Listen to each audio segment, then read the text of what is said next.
Hi there. Today I want to talk about one of my favorite channels, and specifically a video that was released on that channel last week.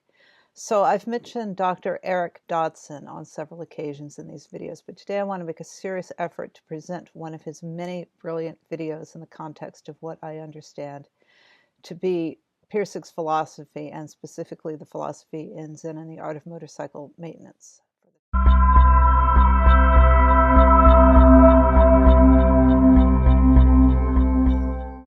So if you haven't checked out Eric's channel, I strongly encourage you to do so. He's got about 150 videos, most of them about 20 minutes long, 15 to 20 minutes, and they deal with all manner of topics in the realms of philosophy, psychology, spirituality, and even stand-up comedy. His most popular videos are short overviews of his favorite philosophers, in which he beautifully encapsulates the philosophies of Sartre, Camus, Kierkegaard, Heidegger, and others. His Nietzsche in 12 minutes has 1 million views, and that is in fact how I found him when I was trying to understand Beyond Good and Evil. So he did help with that. So Eric has a good-sized channel, which means he's in his own corner of the internet, but I think he can help us in this corner because Eric is a thinker who is seeing the way we need to transform spiritually to handle this overwhelming technology and information phenomenon we find ourselves in the midst of. And like many of us in this corner, he sees the cultivation of wisdom as an antidote to this problem, the key to taking the right path at this existential crossroad. He is someone who understands that this is a critical time and we need to update our fundamental understanding of reality, even if this means transforming it. So the video I'm going to comment on is Philosophy and a Love of Wisdom, a Defense. So obviously from this title you could see why I was interested in this one. I'm certainly interested in the topic of wisdom, as we all are.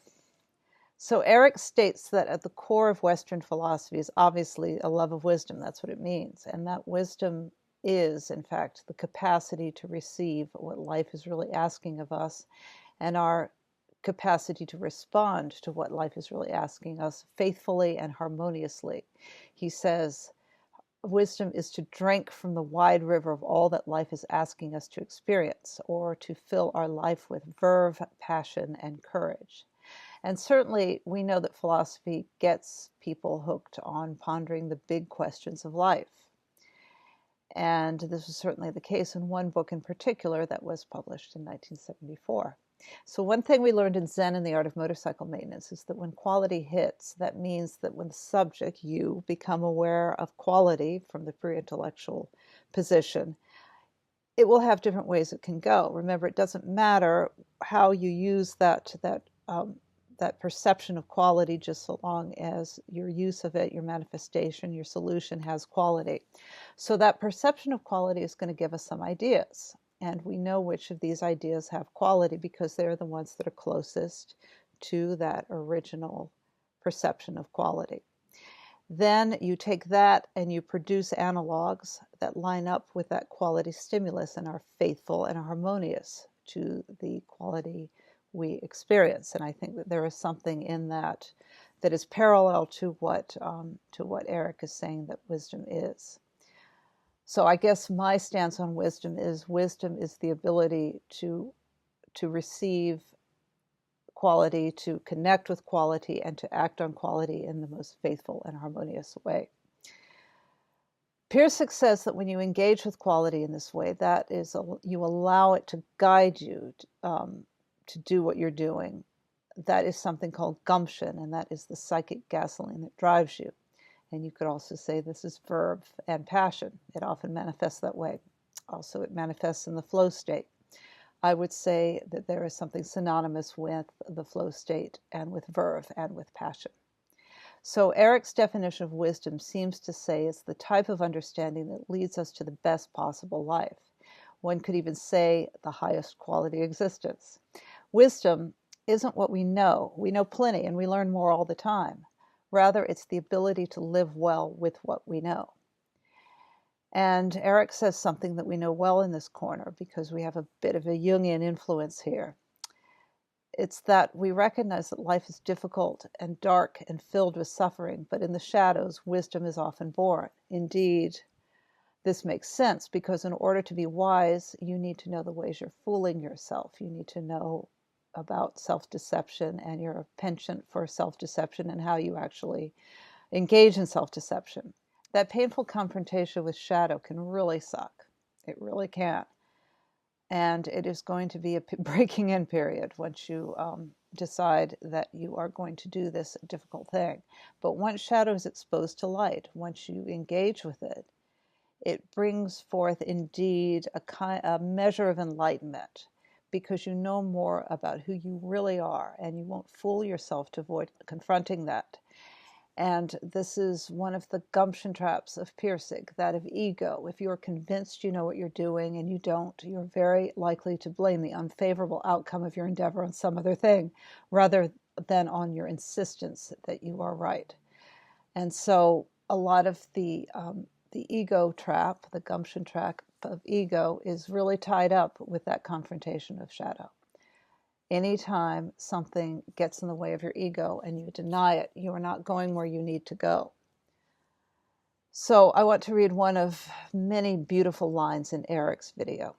Cultivating wisdom is mostly about allowing ourselves to become permeable and receptive to its subtle signs and intimations, allowing it to move through us like our breath, which in turn means letting go of what we desperately cling to in this life, having to be right or thinking we're in control, knowing what we're doing, which in turn only keeps us perpetually enslaved to our own egoistic attachments and desires. So I guess in a roundabout way I was trying to say that. So Eric mentions this: our need to be right is not really the way we should be interacting with the world. We need to allow, meaning putting yourself in a state of mind where you're open to what emerges, and then paying attention to what emerges. So think Poincaré. And when what is high quality merges, we know it's right, because remember, we have proven that we know what quality is. If you have a bunch of essays, you're going to know which one is the best. And in this state, we don't have a preconceived notion of what quality is. We just experience it. You know, you read the essays and you say this one is the good one. So if you don't have a preconceived notion of what quality is, then you're not going to suffer when you don't get it. In the state of allowing, we see where the quality is in whatever is going on right in front of us now. And typically, there is always something of quality going on right in front of us now. And if you don't believe that, read Man's Search for Meaning by Viktor Frankl, where he found quality in the concentration camp. So Eric says there's a paradox concerning wisdom. To become wise, you need to be honest with yourself. But to be honest with yourself, you need to be wise. A paradox, you know what it does? It shakes you up. It takes you out of linear understanding. And a paradox puts you in that fertile state because you don't have an answer. You're just stuck. It puts you in that state which Pirsig would call stuckness, meaning the state in which if you just sit there with it, and if you are sitting there with it in an attuned fashion, you know, not trying to force it and not trying to ignore it, you are just attuned, like the heron surveying the whole lake. Eventually something of value will emerge, and because it emerges out of this void, it can be pondered and assessed for quality in its freshness. This is a new thing, let's just say, and to understand this new thing, which you see so clearly because it's come out of the void, this is how you get wiser. So how can Western philosophy help us cultivate wisdom? Eric states that Western philosophy is one of the many routes to wisdom, and that, of course, echoes John Vervaeke's ecology of practice. Of course, John Vervaeke is a big proponent of Western philosophy to cultivate wisdom. And I think that this is a very useful idea, in fact, because a whole lot of ways can bring you to wisdom. The practice can be spiritual, it can be movement-oriented, bodily-oriented. It can be cerebral, like Western philosophy. There are many ways to do it. You know, even a connection with God, you know, very much so a connection with God can bring you to wisdom if you're doing it in an authentic way and not, you know, just following someone else's dogma, or even sometimes you will follow someone else's dogma and that will take you to wisdom. And as Eric says, you can also persist in folly and become wise. So it's important to note here that even if traditional intelligence, say IQ, is fixed in some kind of way to some extent. The capacity for wisdom, which is ultimately more important, is not. And it's more important in Pirsigian terms because, as I believe, wisdom is our capacity to detect and manifest quality. And that is not fixed. That is something that anyone of any IQ can achieve. But I think people who become wise often become so accidentally, say through suffering or confronting their shadow or other schools of hard knocks. And hopefully you will emerge from suffering with wisdom rather than bitterness or resentment. So remember Jordan Peterson on that topic. But for many of us, we become wise because wisdom attracts us, says Eric. And this is where philosophy can be useful because Western philosophy does indeed make you want to know more. It's so compelling. Eastern philosophy too, obviously, but this video is about Western philosophy. And I've seen and experienced myself that starting to read philosophy makes you want more and more. And this is because Eric says it makes us pay attention to the questions that come up again and again. And these are the questions we constantly ask as a species, and what it means to be who we are, human beings on this planet, in this universe. And once we are aware of these questions, we necessarily strive towards answers because remember, we're always going towards quality. We're always going towards freedom. We're always going towards the resolution. Freedom in this sense means,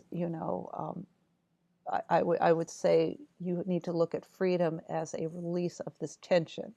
This driving force is always driving you to relieve this tension and know the answer or make the thing better or get the food or whatever. So that drive towards quality manifests in indefinite ways. And even if we never really get to the answers, let's say back to philosophy, even if we don't really get to the answers, it's the striving that makes us wise. And once again, we are driven towards a satiation of those nagging, unanswered questions. And it is quality that drives us closer and closer to something that feels like an answer.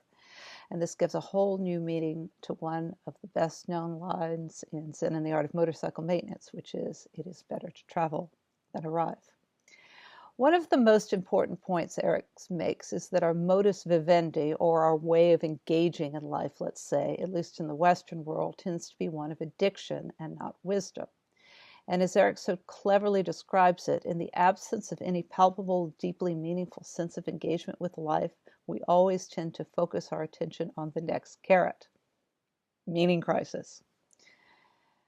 And this is the key problem that besets us at this time in history. Our inclination, when we feel something is wrong, we expect someone else on the outside to solve it for us, whether it's an authority or whether it's government or whether it's more knowledge, let's just say. But these institutions tend to like things the way they are, so they are not going to help us change. They are going to try to get us into the system to help, to be maybe to help us, but, to assist us in survival or assist us in being part of society, but they are going to want us to be conformists.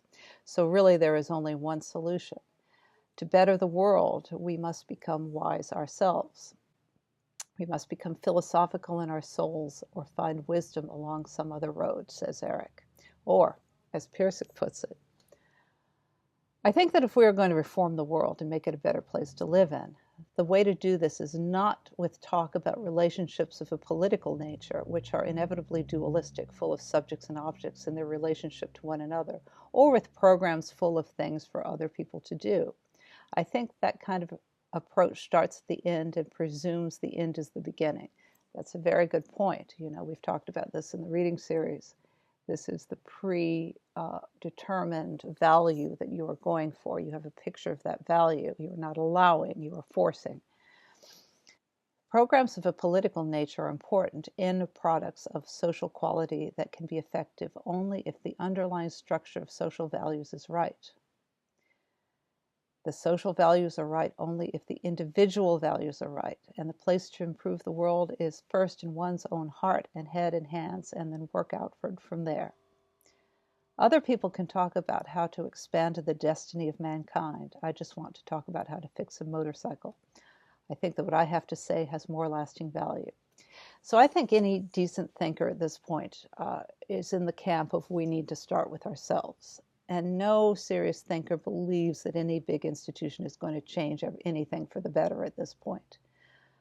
Maybe I'm wrong about that, but this is the feeling I'm getting. I'm feeling that people who see the future, who see the way we have to go, who are very serious about the welfare of the human species, who want things to be better, who want a more high quality way of being, that the notion that we ourselves as individuals must be the best we can be is the one that we need to subscribe to. So Eric thinks we're at the crossroads of history, and right now cultivating wisdom really matters. Yes, I agree, and everyone in this corner agrees, and I think I just kind of said that in a less concise way, because we have seen the petty triviality of what we are focusing on. We keep using our intelligence to get stuff rather than using a more spiritual rationality, more spiritual intelligence, one which guides us towards quality rather than towards a concrete factual truth. I also propose, finally, that cultivating wisdom and learning to recognize quality and act on it in a harmonious way are synonymous. I think I've been saying this. And what is the precursor to both? Cultivating wisdom and recognizing quality. Well, it's peace of mind. It's an open and receptive attitude towards what is best. And that is a stance, as Eric says, of allowing. So let's take a little quote from Zen and the Art of Motorcycle Maintenance to emphasize this. Peace of mind produces right values. Right values produce right thoughts. Right thoughts produce right actions, and right actions produce work, which will be a material reflection for others to see of the serenity at the center of it all. So I'm going to leave you with a beautiful quote from Eric. We become vital, indispensable agents in our world's ongoing struggle to give birth to something beyond itself, bolder and far more brilliant than we can imagine. Now, isn't that how quality creates the world? There are a lot of other good quotes in here. Eric's a wonderful writer, and I'm going to put, of course, a link to this video and to his channel here, and I hope that made sense, and I will see you later for some other stuff.